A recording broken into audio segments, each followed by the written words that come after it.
राष्ट्रीय काव्य धारा के अंतर्गत इकाई 10 सुभद्रा कुमारी चौहान और उनकी कविता एवं इकाई 11 बालकृष्ण शर्मा नवीन और उनका काव्य साहित्य पर हम बात करेंगे। सिंहासन ने लूटे राजवंशों ने भ्रकुटी तानी थी, बूढ़े भारत में भी आई फिर से नई जवानी थी, गुमी हुई आजादी की कीमत सबने पहचानी थी, दूर फिरंगी को करने की सबने मन में ठानी थी। इन पंक्तियों की रचयिता सुभद्रा कुमारी चौहान के व्यक्तित्व को अगर हम वर्तमान परिप्रेक्ष्य में देखें, जो सामाजिक राजनीतिक पटल बन रहा था उस समय स्पष्ट ही था कि अंग्रेजों के आगमन से देश की राजनीतिक एवं आर्थिक परिस्थिति में विकट का परिवर्तन आया था। एक और भारतीय जनमानस विदेशी शक्ति का गुलाम बन गया था और वहीं ईस्ट इंडिया कंपनी की नीतियों से आर्थिक असमानता एक विभीषिका के रूप में खड़ी हो गई थी। अंग्रेज सरकार हर प्रकार से भारतीयों का शोषण कर रही थी। तत्कालीन प्रबुद्ध भारतीयों के प्रयास से उस काल में एक 1857 के लंबे समय के अंतराल में स्थितियों को समेटते हुए एक नवीन तरह की हलचल शुरू हुई। यह हलचल जीवन के विविध पक्षों से जुड़ी हुई थी।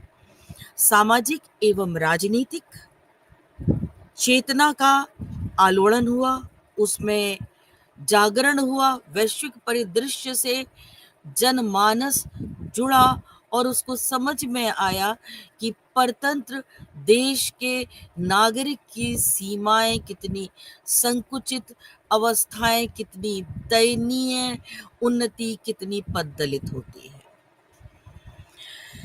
अतः कांग्रेस के रूप में एक सशक्त राजनीतिक मंच भारतीयों ने विदेशी शासन के खिलाफ आवाज बुलंद करने के लिए बनाया।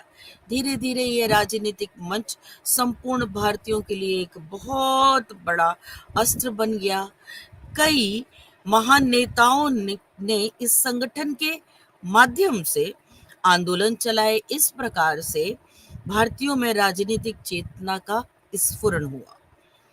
दूसरी ओर राजा राम मोहन राय, ईश्वरी प्रसाद, ईश्वर चंद्र विद्यासागर आदि के राष्ट्रीय समाज सुधार आंदोलनों ने भी लोगों के जनमानस को आत्मनिरीक्षण की ओर प्रेरित किया। ऐसे राजनीतिक सामाजिक उथल पुथल के मध्य आती हैं सुभद्रा कुमारी चौहान अपने अभूतपूर्व सामाजिक दृष्टिकोण और व्यक्तित्व और कृतित्व के साथ, जिन्होंने राष्ट्रीय और सामाजिक क्षेत्र में एक विशेष भूमिका निभाते हुए भारत की प्रगति में योगदान किया। वे भारत की पहली सत्याग्रह आंदोलन में भाग लेने वाली महिला हैं।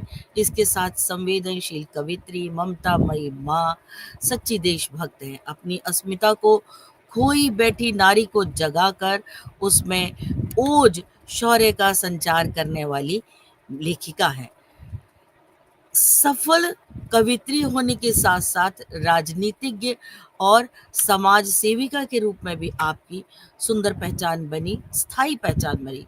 उन्होंने दलित, पिछड़े, अभिवंचित वर्ग की मुक्ति के लिए हमेशा संघर्ष किया। समाज की परिस्थितियों का प्रभाव उनकी रचनाओं में लगातार झलकता है। वे अतीत के गौरव का गान करती हैं ताकि लोगों में ऊर्जा का संचार हो सके। वे एक राष्ट्रवादी प्रसिद्ध कवित्री रही हैं। 1857 के संग्राम के बाद अंग्रेजों को लोहा देने वाली झांसी की रानी लक्ष्मीबाई की रणगाथा को आधार बनाकर उन्होंने एक लंबी कविता लिखी जिससे उन्हें खूब प्रसिद्धि मिली। कवित्री की समकालीन परिस्थितियां राष्ट्र की उन्नति में किस प्रकार से उनकी रचनाओं में समादृत हुई हैं, ये विवेचना का विषय है। उनकी भाषा इतनी सरल और सहज है कि जनमानस को तुरंत छू लेती है। आपका जन्म 16 अगस्त 1904 में इलाहाबाद के गांव निहालपुर में हुआ। आपकी माता धीराज कुंवर और पिता ठाकुर श्री रामनाथ सिंह जमींदार परिवार में जन्मी। आप माता पिता की 7वीं संतान थी।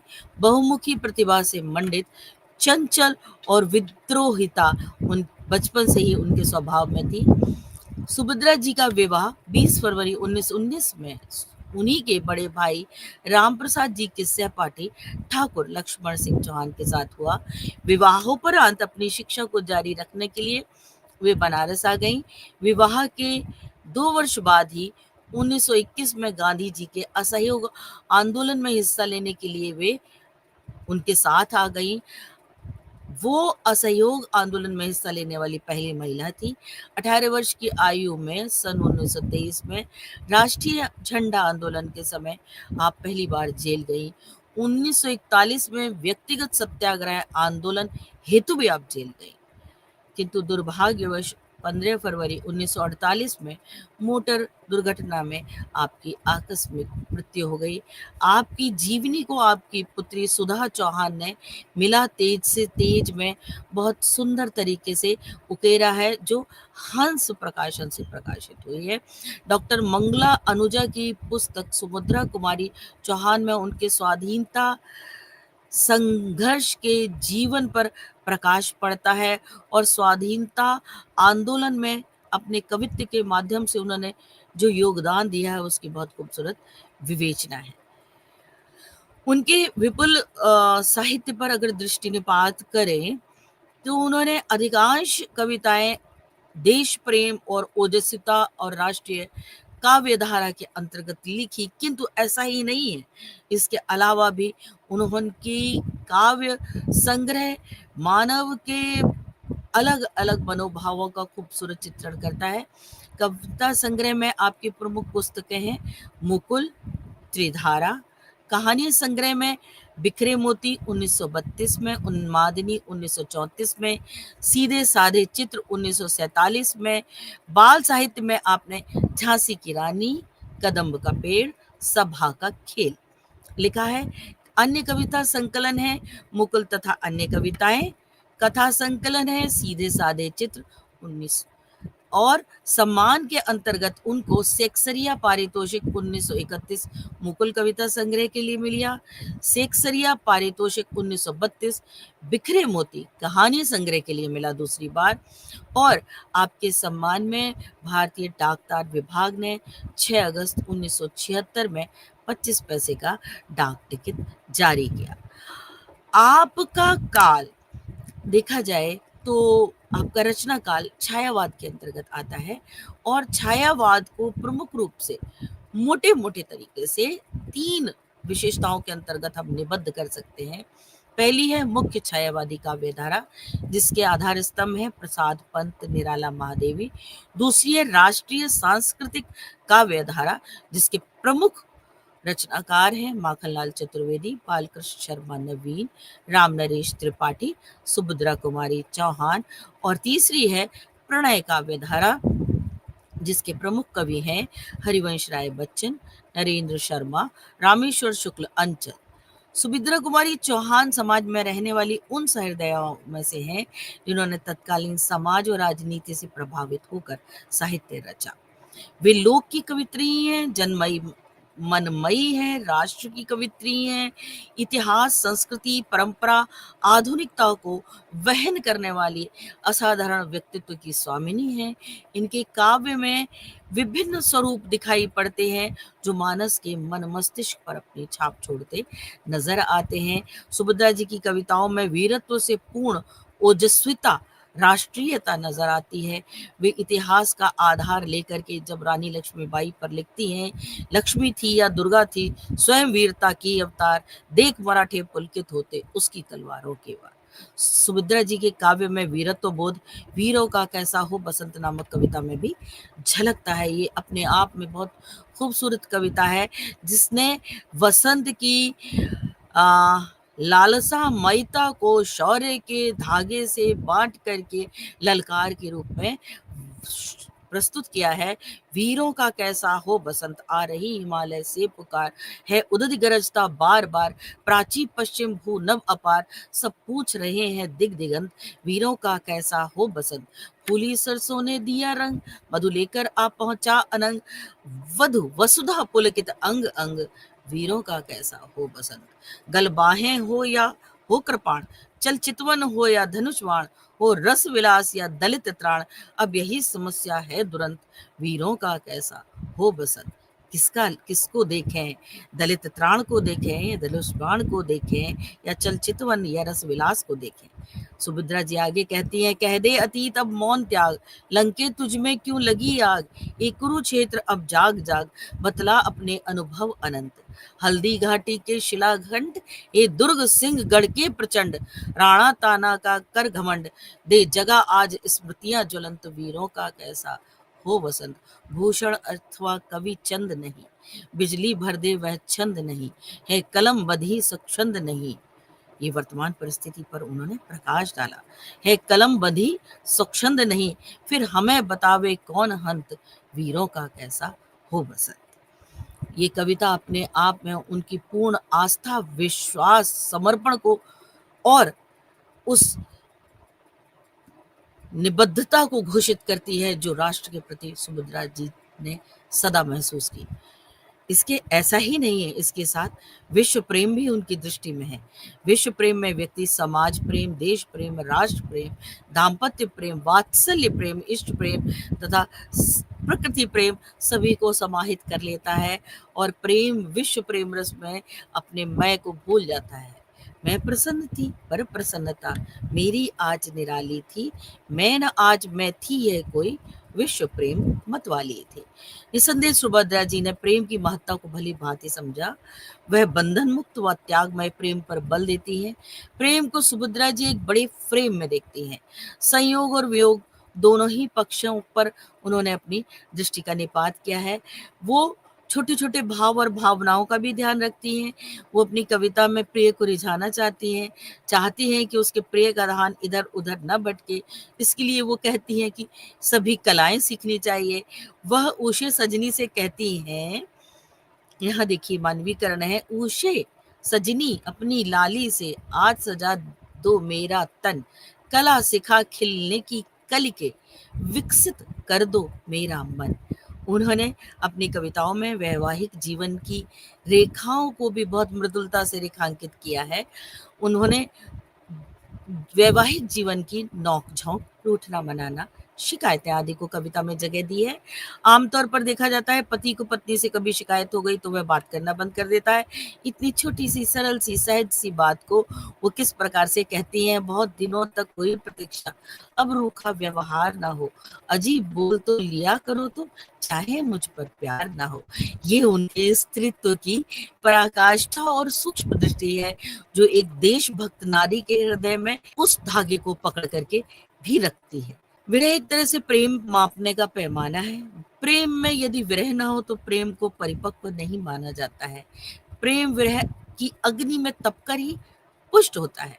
उनकी कविता में वेदना और विरह के विविध रूप दिखाई देते हैं। उन्होंने लिखा है कि मधुमय पीड़ा से मेरी रीति प्याली भर लाए क्यों, जलते जीवन में जल के दो चार बिंदु टपकाए क्यों। सुभद्रा जी काव्य के माध्यम से व्यक्तिगत प्रेम को विश्व प्रेम की से जोड़ती हैं, उसकी ओर उन्मुख करती हुई दिखाई पड़ती हैं। विरह की पीड़ा प्रेम को अधिक पवित्र करती है। वह सूक्ष्मता से विशालता की ओर ले जाती है। वो कुंठा से व्यापकता की ओर बढ़ती है। वो सूक्ष्म से विस्तृत की ओर जाती है। विरह हमें हृदय की विशालता प्रदान करके विश्व एकता की ओर प्रेरित करता है। कवित्री आज विश्व प्रेम में मतवाली हो गई है और प्रेम की यही उदात्त भावना कवित्री को सेवा पथ की राह दिखाती है और वो कहती है, सेवा भाव लिए निकली मैं अब जन कष्ट मिटाने को। अर्थात सुभद्रा कुमारी चौहान जितनी राष्ट्रीय कवि हैं उतनी प्रेममयी स्त्रीत्व गुणों से प्रधान कवित्री भी हैं। प्रकृति सदा मनुष्य को सहारा देने वाली, उसको अपने ओट में रखने वाली, उसका पालन पोषण करने वाली, उसके संग सन्नद्ध रहने वाली, उसके साथ कदम से कदम मिलाने वाली होती है। प्रकृति के बिना मनुष्य की कल्पना नहीं की जा सकती। कविता और प्रकृति का संबंध भी इस प्रकार अटूट है जिस प्रकार मनुष्य और प्रकृति का। विश्व हिंदी कोश में प्रकृति के कई अर्थ बताए गए हैं, जैसे स्वभाव, मूल गुण, योनि, लिंग, स्वामी, शिल्पी, शक्ति, परमात्मा, करण, जंतु, छंदोभेद, माता आदि। मानव और मानव निर्मित पदार्थों के अलावा जो भी संसार में मौजूद है, उसका चित्रण जब लेखन में किया जाता है तो उसे प्रकृति चित्रण के अंतर्गत रखा जाता है। सुभद्रा जी के काव्य में प्रकृति के विविध रूप नजर आते हैं। कविता में कोयल अपनी कूक से लोक, समाज एवं देश को जागृत करती हुई नजर आती है। वे लिखती हैं, अपनी कविता कानन की मैं हूँ कोयल मतवाली, उससे मुखरित हो गाती उपवन की डाली डाली। सुभद्रा जी ने अपने जीवन की गतिविधियों को सदैव प्रकृति से जोड़ा है। ऐसा लगता है कि प्रकृति और मनुष्य के बीच का भेद मिट गया है। बाल सूर्य की प्रथम रश्मि के साथ ही आई शाम, जल तम में प्रज्वलित हो उठी वह वियोगी ज्वाला उद्दाम। जो मानव नहीं है उस पर मानव गुणों को आरोपित करने की प्रक्रिया को साहित्य में मानवीकरण कहा जाता है। मानवीकरण छायावादी कवियों की मुख्य विशेषता मानी गई है। प्रसाद, पंत, निराला, महादेवी ने प्रकृति का मानवीकरण करते हुए प्रकृति को मानव की भांति क्रियाकलाप करते हुए दिखाया है। हिंदी साहित्य में पहले इस परंपरा का पालन हुआ। स्वच्छंद कवि घनानंद की विरहिणी नायिका पवन को अपना दूत बना करके लिखती है, उसी प्रकार से सुभद्रा जी भी शिशिर समीरण के माध्यम से अपने प्रिय तक पहुंचना चाहती हैं और कहती हैं, चूर चूर हो गया हृदय यह, सह सह कर आघात सखी, शिशिर समीरण भूल न जाना, कह देना सब बात सखी। सुभद्रा जी ने अपने काव्य में मानवीकरण के अलावा मानवतावादी रूप में भी प्रकृति चित्रण किया है। प्रकृति की बात करते हुए यदि वृक्ष को देखें तो वह अपना रोम रोम मनुष्य पर न्योछावर कर देता है। धूप, ताप, वर्षा आदि आपदाओं में भी सब कुछ सहते हुए शांत भाव से तनकर खड़ा रहता है। वह प्रेम भाव से छाया, फल, फूल, शीतलता मनुष्य को देता है, उसके प्राणों की रक्षा करता है। इसी वजह से सृष्टि को संरक्षण देने वाली प्रकृति सदैव कवियों को आकर्षित करती रही है और उसी प्रकार से सुभद्रा जी को भी 1913 में मर्यादा पत्रिका में भी उनकी कविता नीम पाठकों के हृदय में बस गई है। इस कविता में बताया गया है कि नीम मनुष्य जाति के लिए कितना लाभकारी है, वह सबके दुख हर लेता है, वो कितना गुणवान है, उसका उससे आने वाली वायु कितनी गुणकारी है। सुभद्रा जी लिखती हैं, सब दुख हरण सुख कर ए नीम, जब देखूं तुझे तू ही जान कर अति लाभकारी, हर्ष लेता है मुझे। ये लह लही पत्तियां हरी शीतल पवन बरसा रही, निज मंद मीठी वायु से सब जीव को हर्षा रही। सुभद्रा जी ने अपने काव्य में संवेदनात्मक रूप में प्रकृति चित्रण किया है। ऐसा लगता है कि जैसे प्रकृति मनुष्य के साथ रोम रोम में संवेदना प्रकट कर रही है, उसके दुख में दुखी है, उसके सुख में सुखी है। इसी वजह से सुभद्रा जी की संवेदना प्रकृति से जुड़े बिना नहीं रह पा रही है। वे अपनी एक कविता में बताती हैं कि खिले हुए फूलों को हर कोई पसंद करता है, किंतु मुरझाए हुए या गिरे हुए फूलों को कोई पसंद नहीं करता। अतः यदि फूल मुरझाकर नीचे गिर भी पड़े हैं तो उन्हें पैरों से नहीं रौंदना चाहिए, क्योंकि ये उनका अंतिम समय है। मनुष्य को उन पर दो आंसू गिरा करके उनके प्रति अपने श्रद्धा सुमन, अपने मन के कोमल भावों को व्यक्त करना चाहिए। ये यहाँ पर इन पंक्तियों में कवि की, कवित्री की कोमलतम भावनाओं का चित्रण है। इन्होंने केवल माँ होने का ही नहीं, शिशु होने के अर्थ को भी साहित्य के माध्यम से स्पष्ट किया है। वे बाल साहित्य में राष्ट्रीयता के बीज डालना तब भी नहीं भूलती हैं। वे बच्चों को बताते समय उनके लगाव तीर, तलवार, कमान आदि खिलौनों के प्रति दिखाती है। उनकी एक कविता में एक बालक कहता है, मैं तलवार खरीदूंगा माँ, या मैं लूंगा तीर कमान, जंगल में जा किसी ताड़का को मारूंगा राम समान। सुभद्रा कुमारी चौहान एक आस्तिक महिला रही हैं। वह सदैव ईश्वर के अनुकूल रहने की बात करती हैं, इष्ट पर अटूट विश्वास आस्था रखती हैं, किंतु अपनी थाली में धूप दिया बाती न रखकर समर्पण, सेवा, प्रेम, दया, ममता, मधुरिमा, विश्वास को स्थान देती हैं। वो कहती हैं पूजा और पुजापा प्रभुवर इसी पुजारिन को समझो। पूजा और पुजापा प्रभुवर इसी पुजारिन को समझो, दान दक्षिणा और न्यौछावर इसी भिखारिन को समझो। वो राम के परम भक्त हैं। जिस प्रकार से राम विषम परिस्थितियों में हताशा और निराशा के शिकार होने के बाद भी धैर्य नहीं खोते, आशावान बने रहते हैं, शक्ति की आराधना करते हैं, उसी तरह से सुभद्रा जी भी आशावान है। उन्हें पूर्ण विश्वास है भारतवासी एक दिन जरूर अपनी शक्ति का संचय करके बेड़ियों में जकड़ी भारत माता को मुक्त कराएंगे।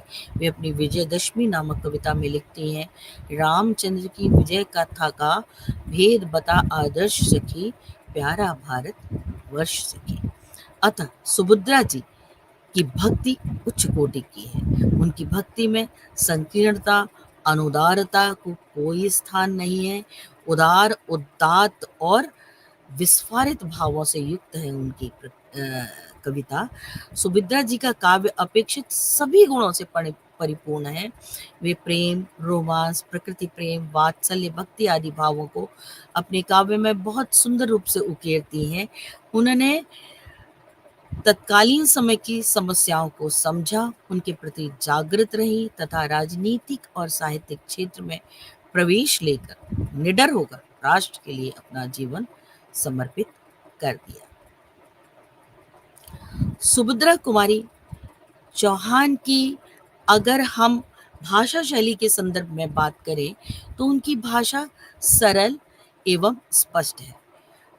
उन्होंने भाषा में राष्ट्रीयता, सामाजिकता, प्रेम, वात्सल्य आदि भावों को स्पष्ट किया है। आम बोलचाल की भाषा के सीधे साधे वाक्यों का प्रयोग करके अपनी कविता को गढ़ा है।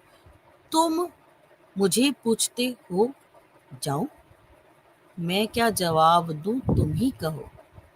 जा कहते रुकती है जबान, किस मुंह से तुमसे कहूं रहो। कितने सरल सहज शब्दों में वो अपने भावों को स्पष्ट कर रहे हैं। सुभद्रा जी ने खड़ी बोली को अपने काव्य का आधार बनाया। उस समय हिंदी भाषा देश की भाषा थी, इसलिए स्वतंत्रता पाने का राष्ट्रीय आधार बनी। सुभद्रा जी ने अपनी भाषा के सम्मान में लिखा है, तू होगी आधार देश की, पार्लियामेंट बन जाने में तू होगी व्यवहार देश के, बिछड़े हृदय मिलाने में तू होगी अधिकार देश भर को स्वातंत्र्य दिलाने में। सुभद्रा जी की भाषा में तत्सम, तद्भव, देशज, विदेशी, अनुकरणात्मक शब्दों का खूबसूरत प्रयोग मिलता है। इनकी रचनाओं में भाषा की सरलता व विषय के अनुरूप शब्दों का सटीक चयन मिलता है। यदि सुभद्रा जी के काव्य में प्रयुक्त तत्सम शब्दों की बात की जाए तो उन्होंने अपने काव्य का कुछ विशिष्ट सांस्कृतिक औदात्य को महत्व देने के लिए, प्रभाव बढ़ाने के लिए तत्सम शब्दों का प्रयोग किया है। वे शब्द कुछ इस प्रकार हैं, हिमालय, उदधि, प्राची, नभ, दिगंत, अनंग, वसुधा, कोकिला, अधर, अनंत, शिलाखंड, प्रचंड, स्वच्छंद, हंत, ज्वलंत, विलास, त्राण, अतीत आदि। कुछ पंक्तियां उदाहरण स्वरूप, आ रही हिमाचल से पुकार है, उदधि गरजता बार बार, प्राची पश्चिम भू नभ अपार, सब पूछ रहे हैं दिग दिगंत, वीरों का कैसा हो बसंत। इसके अतिरिक्त इनके काव्य में तद्भव शब्दावली का बहुलता से भी प्रयोग हुआ है। संस्कृत और प्राकृत से विकृत होकर जो शब्द हिंदी में आए हैं उन्हें तद्भव, उनसे उत्पन्न कहा जाता है। इसे इस प्रकार भी समझ सकते हैं कि जो शब्द मूलतः संस्कृत के थे, फिर मध्यकालीन भाषाओं पाली, प्राकृत, अपभ्रंश की प्रवृत्तियों के अनुसार बदलते बदलते हिंदी तक एक नए रूप में पहुंचे, इन्हीं शब्दों को तद्भव शब्द कहा जाता है। जैसे आग, पुकार, गरज आदि। कुछ पंक्तियां, आग लंके तुझ में क्यों लगी आज।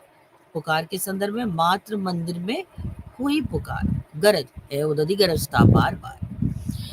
सुभद्रा जी के काव्य में देश शब्दों का भी प्रयोग मिलता है। देश शब्द देश की विभिन्न बोलियों से आए हुए शब्द होते हैं, जैसे हरियाणा, सरसाना, सरसों, निहारना, उसे हरियाणे दो, खुली सरसों ने दिया रंग, सहसा उन्हें निहारा हमने। अन्य देश की भाषा से भी आए हुए शब्दों को विदेशी शब्द कहते हैं। इन शब्दों को आगत शब्द और ग्रहित शब्द के नाम से भी जाना जाता है। विदेशी शब्दों के संदर्भ में सुभद्रा जी ने मुख्य रूप से अंग्रेजी, अरबी, फारसी के शब्दों का प्रयोग किया है और अपनी व्यापक रचना धर्मिता का परिचय दिया है। अरबी फारसी के शब्द जैसे कलम, गिरफ्तारी, बिजली, जालिम, है कलम बंधी स्वच्छंद नहीं। दूसरी पंक्ति, आज गिरफ्तारी होगी, बिजली भर दे छंद नहीं, वह जालिम के घर से लाने गया है। इसके अतिरिक्त अंग्रेजी के शब्दों का प्रयोग हुआ है। लेफ्टिनेंट वॉकर आ पहुंचा, आज है वारंट अभी, डर है कहीं ना मार्शल लॉ का पार्लियामेंट बन जाने से। सुभद्रा जी ने अपनी भाषा को और अधिक खूबसूरत बनाने के लिए अलंकार, छंदों के साथ अभिधा, लक्षणा, व्यंजना शैली का प्रयोग किया है। अभिधा के अंतर्गत जो कुछ है पास, जो कुछ है बस यही पास है। लक्षणा, शाही शान भिखारिन की मनोकामना मत वाली। व्यंजना, तुम मुझे पूछते हो जाऊं, मैं क्या जवाब दूं, तुम ही कहो। अलंकारों में उपमा, उत्प्रेक्षा, अनुप्रास, रूपक आदि का प्रयोग किया है। नंदन वन सी फूल उठी, यह छोटी सी कुटिया मेरी। छोटी सी नंदन वंशी उपमा अलंकार। मानो लुटाता जाता हो, मनु मानो जनु जानू उत्प्रेक्षा के अंतर्गत आता है। बचपन बेटी बन आया, अनुप्रास अलंकार। गत जीवन की तरल मेघ सा, स्मृति नभ में मिट जाने दो, रूपक अलंकार। सुभद्रा जी ने शब्दालंकार, अर्थालंकार दोनों का अपनी भाषा में सशक्त रूप से प्रयोग किया है। भाव की प्रांजलता तथा भाषा की सरलता ने उनके काव्य को एक अलग ऊंचाई प्रदान की है, जो छायावाद में अन्यत्र नहीं दिखाई पड़ती। काव्य में लय, छंद के माध्यम से ही आती है। इस दृष्टि से झांसी की रानी उनकी उत्कृष्ट और चर्चित कविता है। कविता में एक विशिष्ट प्रकार की भाषिक व्यवस्था है। बलाघात, सार तत्वता, संगीतात्मकता, वर्ण, ध्वनि और तुक का समन्वय दिखाई देता है। उनकी विशेषता है कि वे हार्दिक अनुभूतियों को इतने प्रभावी ढंग से प्रस्तुत करती हैं कि पाठक में उत्तेजना और तीव्र चेतना का स्फुरण पैदा हो जाता है। सुभद्रा कुमारी चौहान के इस संक्षिप्त अध्ययन से स्पष्ट है कि उनकी लेखनी अत्यंत प्रभावशाली एवं मर्मस्पर्शी है। अन्य समकालीन कवियों की तुलना में उन्होंने सामाजिकता, प्रामाणिकता और मानवीय संवेदनात्मक दृष्टि को अत्यंत समृद्धि के साथ अपने साहित्य में स्थान दिया। उनके साहित्य में राजनीति के तत्व भी यत्र तत्र सर्वत्र नजर आते हैं। उनका साहित्य यह बताता है कि विचारधारा, गुटबंदी, दलबंदी, खेमे बंदी आदि से बचना चाहिए। राष्ट्र हित के लिए समाज में व्याप्त उत्पीड़न, शोषण, भ्रष्टाचार, कुरीतियों, अंधविश्वास, आर्थिक बदहाली आदि को समाप्त करने का प्रयास अपनी कविता के माध्यम से, अपनी वाणी और अपनी लेखनी के माध्यम से करना चाहिए। इनकी राष्ट्रीयता में देश प्रेम तो विद्यमान है ही, साथ में मातृभूमि प्रेम, मातृभाषा प्रेम, मानव प्रेम, प्रकृति प्रेम, साहित्य प्रेम भी समाहित है। सुभद्रा जी को लगता है कि समाज में व्याप्त तमाम कमियों को दूर करने के लिए, राष्ट्र की प्रगति के लिए स्त्री जागृति अति आवश्यक है। उनका जीवन दर्शन गांधीवाद एवं मार्क्सवाद से प्रभावित है।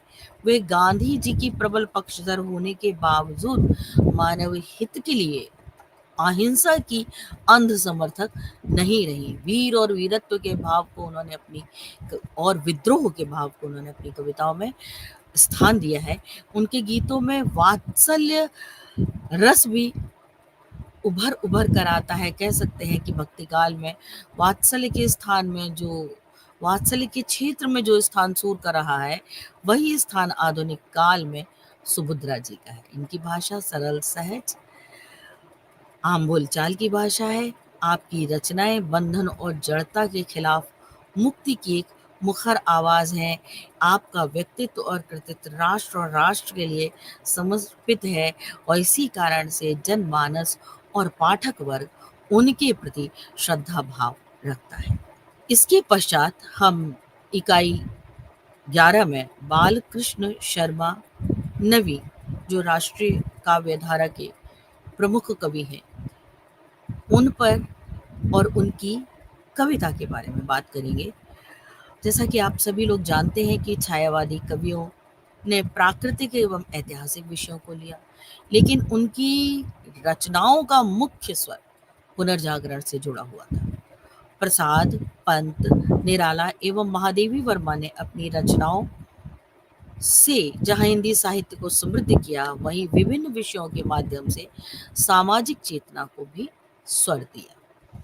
इसी युग के एक और रचनाकार बालकृष्ण शर्मा नवीन हैं, जिन्होंने साहित्यिक रचनाओं के द्वारा राष्ट्रीय आंदोलन में सक्रिय योगदान के माध्यम से व्यक्ति मात्र की चेतना को जगाने का कार्य किया।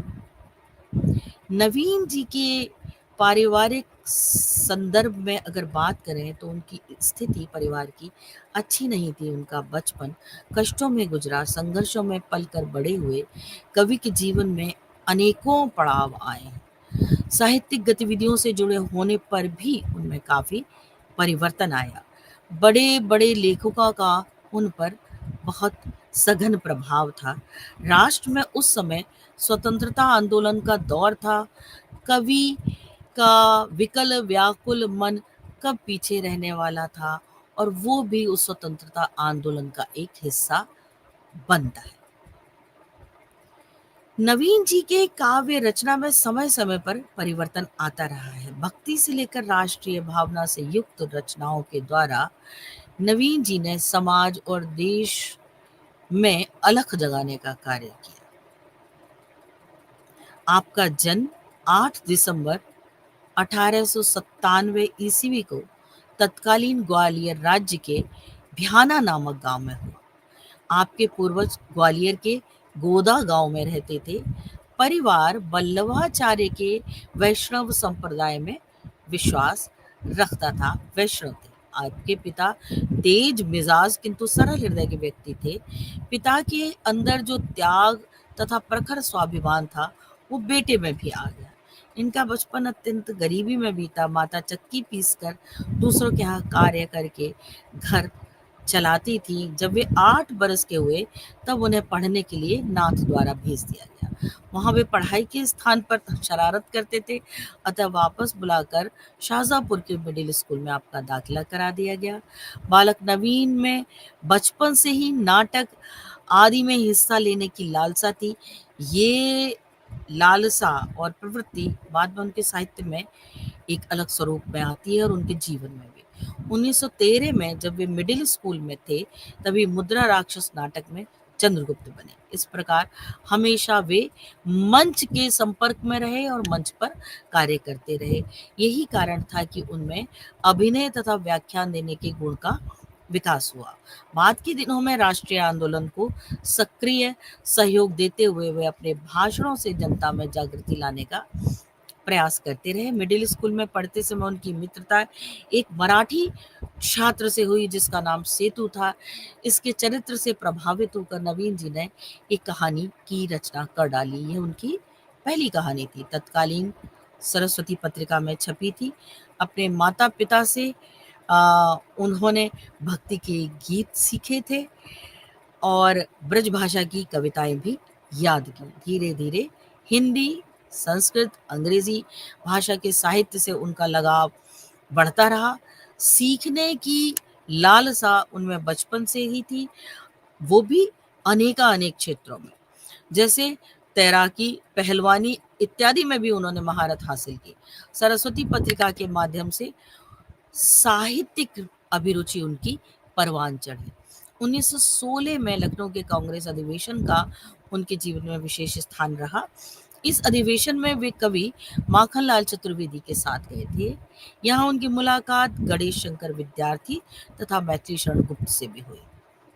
अपने इस सौभाग्य वर्णन का उन्होंने चिंतन स्मृति अंक में अत्यंत प्रभावशाली तरीके से वर्णन किया है। इसी अधिवेशन में उन्होंने देश के अन्य महान नेताओं का भी भाषण सुना।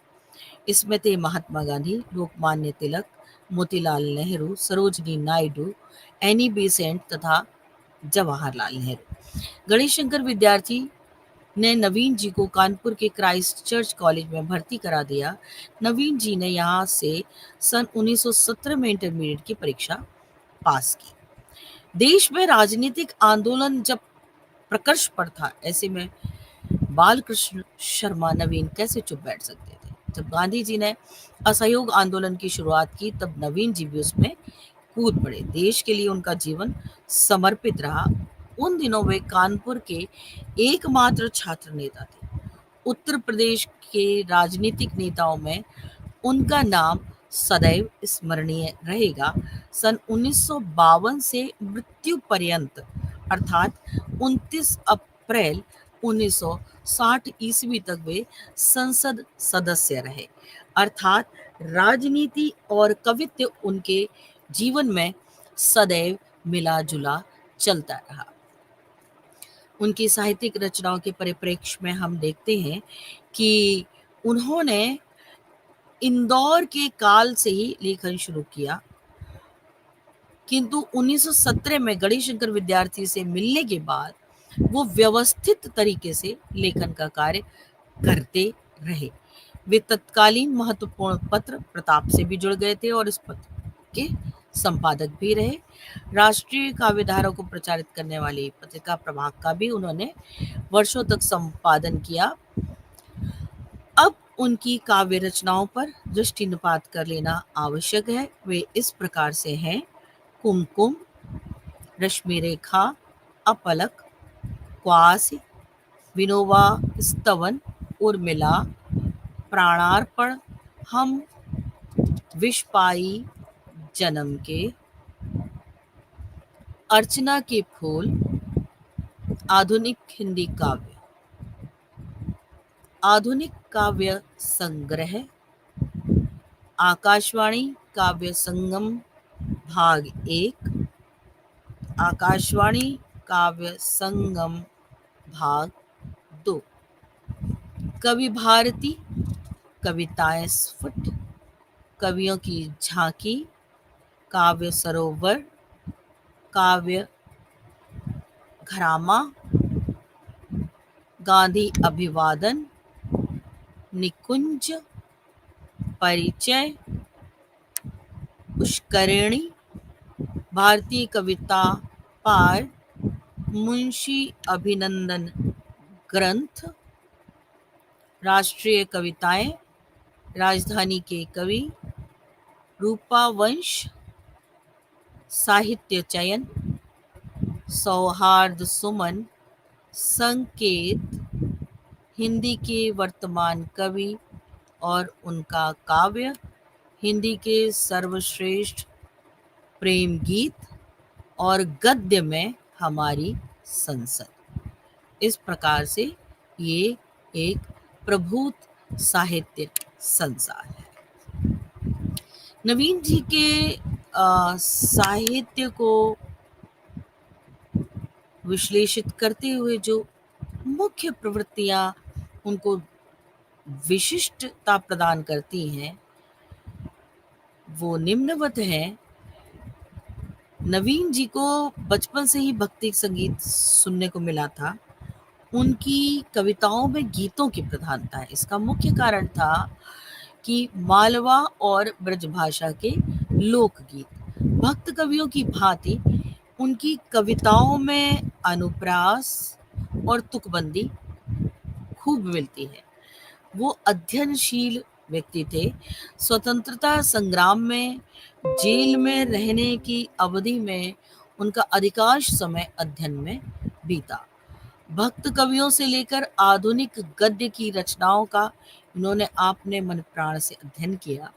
कबीर ग्रंथावली, गालिब, पद्माकर आदि रचनाकारों को अपने अध्ययन का केंद्र बिंदु बनाया।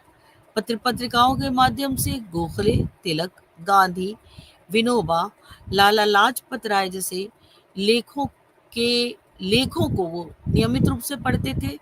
बंगला में रविंद्रनाथ टैगोर के साहित्य को उन्होंने पढ़ा। अंग्रेजी में शैली, कीट्स, वर्ड्सवर्थ से लेकर के बर्नार्ड शॉ की रचनाओं का भी अध्ययन किया। मराठी भाषा में खांडेकर और साने गुरुजी के उपन्यास तथा बंगला के बंकिम चंद्र चटर्जी का उनके ऊपर सघन प्रभाव था। इस प्रकार से प्रभुत अध्ययन के द्वारा उन्होंने अपने ज्ञान को ही पुष्ट नहीं किया, अपनी कवित्व प्रतिभा को भी शान पर चढ़ाया। उनकी आरंभिक रचनाओं के बारे में ये स्पष्ट होता है कि भक्त कवियों का उन पर अच्छा खासा प्रभाव है। जो कि कबीर का फक्कड़पन हो वो भी उनके यहाँ दिखाई पड़ता है। नवीन जी की 2 लाइनें हैं कि डोला लिए चलो तुम झटपट, छोड़े अटपट चालें, सजन भवन पहुंचा दो हमको, मन का हाल बेहाल रे। विद्यापति जी की तरह नवीन जी लिखते हैं कि आज सुना है सखी हमारे साजन लेगे जोगरी, हमें दान में दे जाएंगे वे विकराल वे उगरे। गुरु नानक के पद की छाप भी उनके यहाँ मिलती है। अगणिता तब दीप माला में क्या जगाई है तुम्ही ने, सजन झिलमिल दीप माला इस महत ब्रह्मांड भर में खूब फैला है उजाला।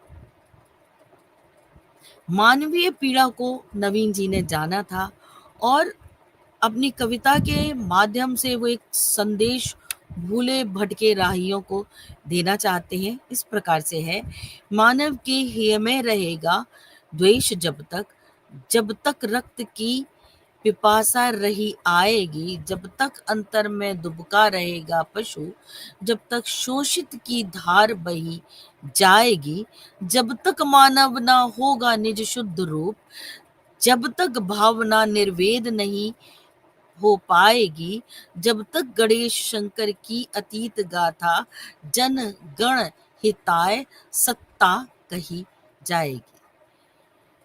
आत्मार्पण की चतुर्थ आहुति से उद्धृत इस कवितांश में कवि ने भाईचारे से युक्त एक समाज की परिकल्पना की है।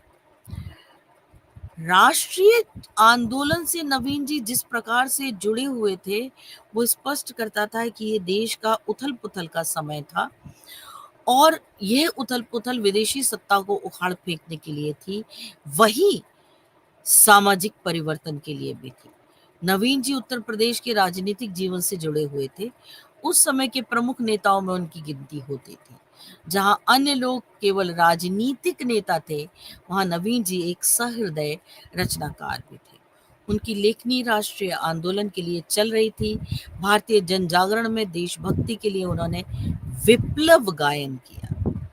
प्रलयंकर काव्य संग्रह इसी जोश को बढ़ाने के लिए समर्पित है। 1920 में असहयोग आंदोलन चल रहा था कि अचानक चौरी चौरा कांड हो गया। गांधी जी इस कांड से दुखी हो गए और उन्होंने आंदोलन को स्थगित कर दिया। इस घटना पर का नवीन जी पर गहरा असर हुआ और उन्होंने पराजय गीत की रचना कर डाली। 2 पंक्तियां इस प्रकार से हैं, आज खड़ग की धार कुंठित है खाली, तू ऋण हुआ विजय पताका झुकी हुई है, हृदय भ्रष्ट यह तीर हुआ। किंतु कालांतर में कवि अपनी इस निराशा से निकल आता है और पुनः नवजागरण का गान गाने लगता है। कवि कुछ ऐसी तान सुना दे जिससे उथल पुथल मच जाए, एक हिलोर इधर से आए, एक हिलोर उधर से आए, प्राणों के लाले पड़ जाए, त्राही त्राही स्तर नभ में छाए, नाश और सत्यानाशों का धुआंधार जग में छा जाए। कवि के अंदर अनेक प्रकार की भावनाएं उठ रही हैं, किंतु वह राष्ट्रीय मुक्ति की कल्पना से ही जुड़ी हुई हैं।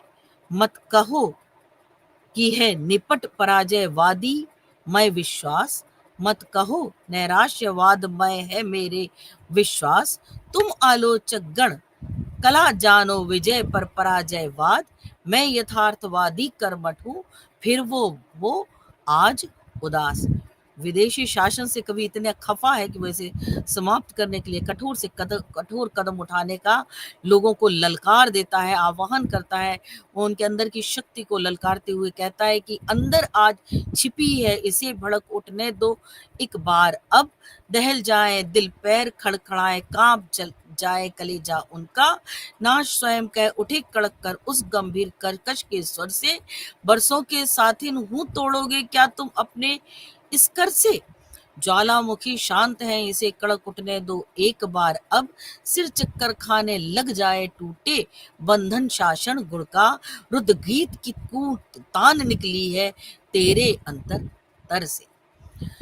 वास्तव में नवीन जी सच्चे देशभक्त, अध्ययनशील होने के कारण प्रभुत मात्रा में ज्ञान से संपन्न, परिवार समाज राष्ट्र से ऊपर उठकर विश्व बंधुत्व की भावना से में सन्नद्ध होते हुए वे राष्ट्र को एकता के सूत में पिरोना चाहते थे। उनका सपना था एक धाम तुम, एक नाम तुम, एक बाण तुम, एक प्राण तुम, एक राजमय, एक यदि गतिमय, सर्वोदय के गे गान है तुम, खेदोदक का अर्घ चढ़ाकर करो प्रातः का संध्या वंदन भारत खंड के तुम्हें जनगण। नवीन जी की राष्ट्रीयता केवल यही तक नहीं थी, अंग्रेज देश छोड़कर जाए और सुविधा संपन्न भारतीय राजकीय सत्ता हथिया लें, उनकी राष्ट्रीयता जन जन के उत्थान के लिए थी। वे वास्तव में उन सभी चीजों के विरोधी थे जो गरीबों का, मजदूरों का, जनमानस जन सामान्य का शोषण करते हैं। वे 1945 में बरेली के कारागार में थे। ओ मजदूर किसान उठो नामक कविता में वो ललकार उठते हैं, उठो उठो ओ नंगो भूखो, ओ मजदूर किसान उठो, हम गतिवय मानव समूह के ओ प्रचंड अभिमान उठो, आज मुक्ति के अरमानों ने मिलकर यूं ललकारा है, ओ अब सोने वाले जागो गूंज रहा नक्कारा है। कैसी रात कहाँ के सपने, यह न प्रात पधारा है, ऐसे हंसते से प्रभात का तुम करने सम्मान उठो, उठो उठो ओ नंगो भूखो, ओ मजदूर किसान उठो, किसका साहस है कि रख सके तुमको यूं चिर बंधन में, स्वयं मुक्ति ही नाच रही है सदा तुम्हारे स्पंदन में, तुम में विप्लव अंतहित है जैसे ज्वाला चंदन में, तर रहा है तुम्हें विश्व है ओ जग के बलवान उठो, उठो उठो ओ नंगो भूखो, अरे मजदूर किसान उठो। ये कविता बताती है कि उनके अंदर ललकार का स्वर भारतीय जनमानस के लिए किस तीव्रता के साथ था। उनके व्यक्तित्व में कर्मठता देशभक्ति के साथ मिली हुई थी। उन्होंने अपनी लेखनी से जहां विदेशी शासन के खिलाफ आवाज उठाने का साहस किया, वहीं संघर्ष की शक्ति भी प्रदान की। तत्कालीन साप्ताहिक प्रताप में 17 जनवरी 1921 को रायबरेली का हत्याकांड नामक एक लंबा लेख लिखा। इस लेख के माध्यम से उन्होंने अंग्रेजों द्वारा ढाए जा रहे जुल्मों का पर्दाफाश किया। अंग्रेज अपनी सत्ता बनाए रखने के लिए किस प्रकार से लोगों को गोली से भून डालते थे, उसका उन्होंने इस लेख में वर्णन किया है। वो कहते हैं कि मनुष्यता की कौन सी भावना निर्दोषों और निहत्तों पर गोलियां चलाने की आज्ञा देती है। मनुष्यता की रक्षा करने में यदि इन हत्यारों को कोर्ट मार्शल की भी सजा भी भोगनी पड़ती, उस समय छातियों पर लगने वाली गोलियां इनके माथे पर इस समय लगी हुई पछता और हत्या के कलंक की कालिमा की अपेक्षा कहीं अधिक शोभाशालिनी होती।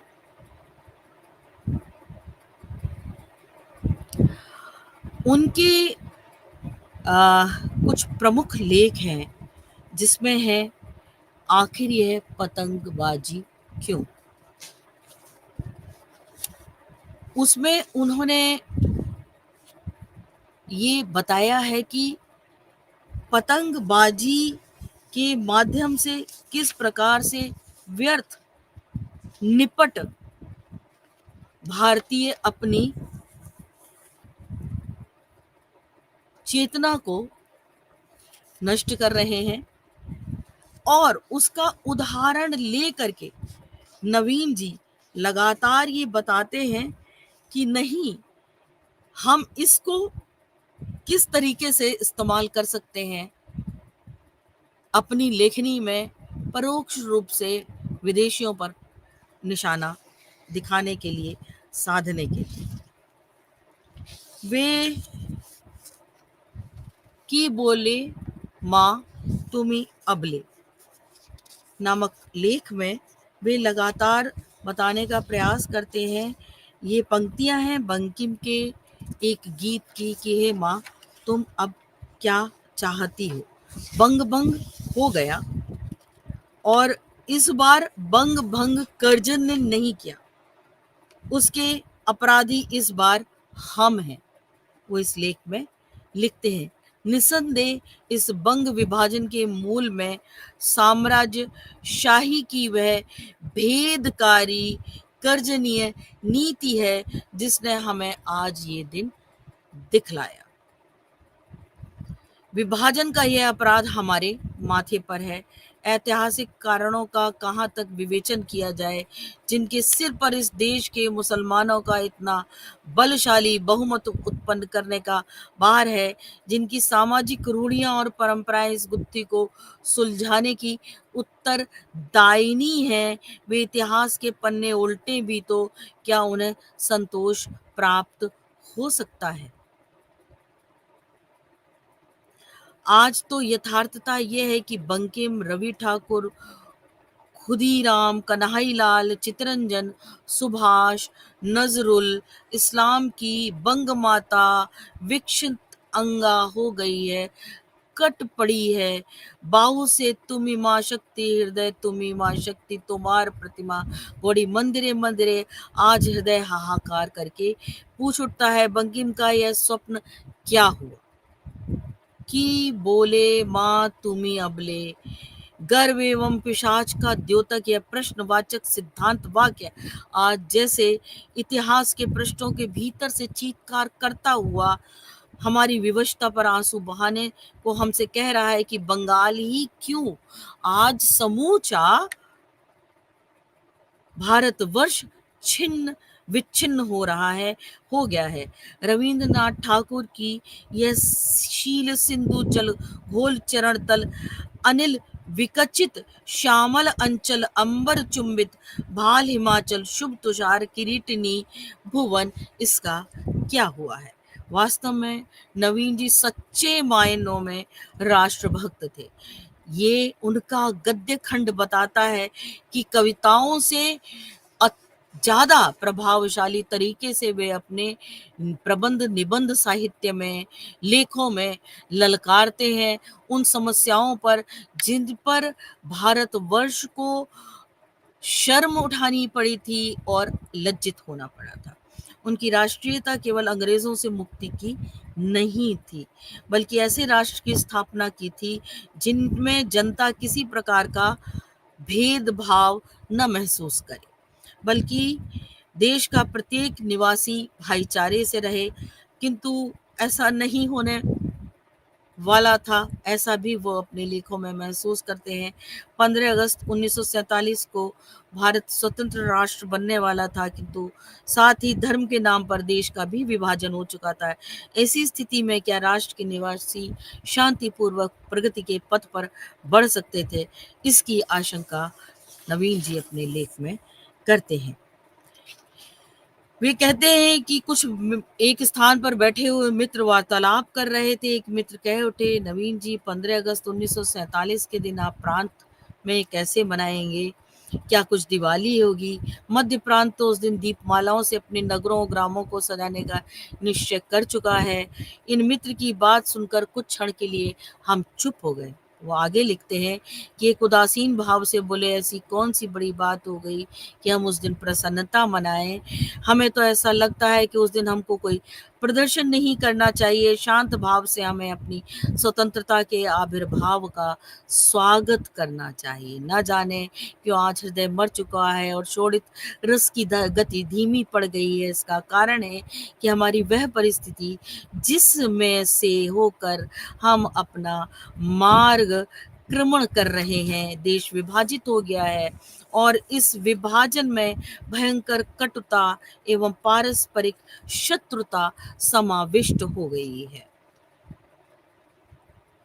विश्व भविष्य अंधकार में दिखाई पड़ रहा है। हिंदू महासभा के अध्यक्ष श्रीयुत मोटाकर महाशय के सदस्य उत्तरदायित्व महाभावों के विचार अभिव्यक्ति एक ओर है और दूसरी ओर लीगी नेताओं की नितांत जड़ता पूर्वक धर्मांधता से परिपूर्ण अनर्गल वार्तालाप है। आज हिंदू समाज की राष्ट्रवादिता एवं समदर्शिता का संतुलन डावाडोल हो गया है। आज मुसलमान समाज की बुद्धि शून्य निष्ठुरता फैली हुई है।